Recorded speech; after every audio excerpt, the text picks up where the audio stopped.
इस बीच और एक विरोधाभास सुनने को मिल रहा है, जहां टाटा स्टील की लीज समाप्त हो रही है। ये 5th शेड्यूल एरिया है जहां पे कोई ज़मीन आप लोग की नहीं खरीद सकती हैं, तो लीज़ पे लिया जाता है। तो टाटा कंपनी ने लीज़ लिया था, अब उनकी जो है लीज़ समाप्त हो चुकी है, पुनः लीज़ नवीनीकरण की बात हो रही है। उसको लेकर क्या कुछ चर्चाएं हो रही है? पुनर्लीज का मामला में जब वर्तमान अर्जुन मुंडा जिस समय मुख्यमंत्री हुआ करते थे, उस समय उनका लीज 100 साल की लीज कंप्लीट हो गई थी।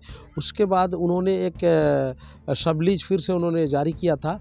तो अभी हम लोग को ये कहेंगे कि ये तो राज्य सरकार का और कंपनी का मामला है, लीज और सब लीज का, तो उसको देखने की आवश्यकता है, उसमें क्या वो लोग कर सकता है। हम लोग ये मांग करेंगे कि हमारा जो बस्तियां हैं उसको ना हटाया जाए, आप लीज करो या सरकार के इदारे में रखो। जिस तरह का सीताराम डेरा एक जगह है जिसका मैं भी उस क्षेत्र से आता हूँ, मेरी माँ वहाँ की बेटी रह चुकी है और उनके ग्रैंडफादर जो है सीताराम हंसदा थे, उनके नाम से वहाँ सीताराम डेरा बसा है। वो एक पूरी मैंने भालूबसा, टुइला डुंगरी, खासीडी सारा एक राजा की तरह वहाँ व्यक्तित्व जीवन बिताया और एक घोड़े पे वो सवार करते थे। आज भी उनका विरासत बचा हुआ है। सीताराम जी का एक अच्छा काम उन्होंने लास्ट में एक कर दिया कि एक स्कूल को उन्होंने एक जगह डोनेट कर दिया, ताकि वो चाहते तो दूरदृष्टि उस समय रखे, चाहते तो हमारे लोग वहाँ आज मांस मदिरा बेच करके या दारू सेवन करते वो ये उसका अड्डा बन सकता था, लेकिन उन्होंने दूरदृष्टि सोचा कि मेरे आने वाला जनरेशन वो शिक्षित हो, पढ़े लिखे, इसलिए उन्होंने स्कूल के नाम पे उन्होंने एक जगह डोनेट किया जिसका सीताराम हंसदा के नाम से जाना जाता है। और उस जगह में आज भी मांगे पर्व बहुत धूमधाम से और बहुत उत्साहपूर्वक और एक नंबर वहाँ पे कार्यक्रम स्थापित होता है। टाटा स्टील जब यहाँ बसी तो मुख्य उद्देश्य था आर्थिक आज़ादी की बात की जाती थी, लेकिन अब भी आदिवासियों में जैसे 100 साल से ऊपर आज हो चुका है, 1907 से 2007 के बीच 100 साल हो चुका है और 10-15 साल और हो चुकी है, लेकिन आदिवासियों समाज में जो आसपास के समाज है उतना ज़्यादा बदलाव, उतना ज़्यादा विकास नहीं देखने को मिला। जो आर्थिक आज़ादी की बात की जाती है वो आर्थिक आज़ादी अब भी नहीं मिली है।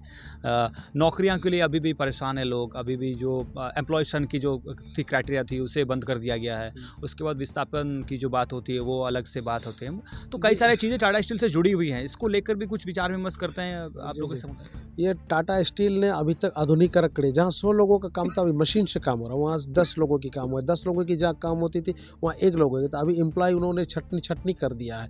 तो इस पे हम लोग चाहेंगे कि बाहरी लोगों को रोक दे, स्थानीयता को प्राथमिकता दे, जो कि यहाँ के लोकल लोग हैं उनको सर्विस में रखें, उनको नौकरियाँ ज़्यादा से ज़्यादा दे, तो वो कमियाँ पूरी हो सकती है। बाहरी लोगों पर रोक लगा दे। स्थानीयता डोमिसाइल जिस तरह से बाबूलाल मरांडी ने कहा, उसका सरकार गिरा भी, लेकिन यहाँ पे स्थानीयता लागू होना बहुत ज़रूरी है, जिसके चलते हम लोग यहाँ का रोजगार से हम लोग वंचित हो रहे हैं। तो जिस तरह रोजगार के लिए लगातार आंदोलन जारी है, तो कहीं टाटा स्टील के खिलाफ भी आंदोलन दिखता हुआ नजर आ रहा है आप लोगों की? नहीं, एक बड़ा आंदोलन चाहिए क्योंकि जो है कंपनी इस तरह का रवैया अपना रही है। यदि आने वाले समय में हमारे लोगों को एम्प्लॉय नहीं रखती है, हमारे लोगों को ज़्यादा से ज़्यादा उसमें हमारे 70% भागीदारी नहीं रहेगी, तो हम लोग बृहद आंदोलन करने के लिए हम लोग बाध्य रहेंगे। हम लोग मेन गेट ताला भी मार देंगे अगर हमारे लोगों को वहाँ नहीं रखती है या नहीं, हमारी बातों को नहीं सुना जाता है, तो हम लोग आंदोलन करने के लिए बाध्य हैं।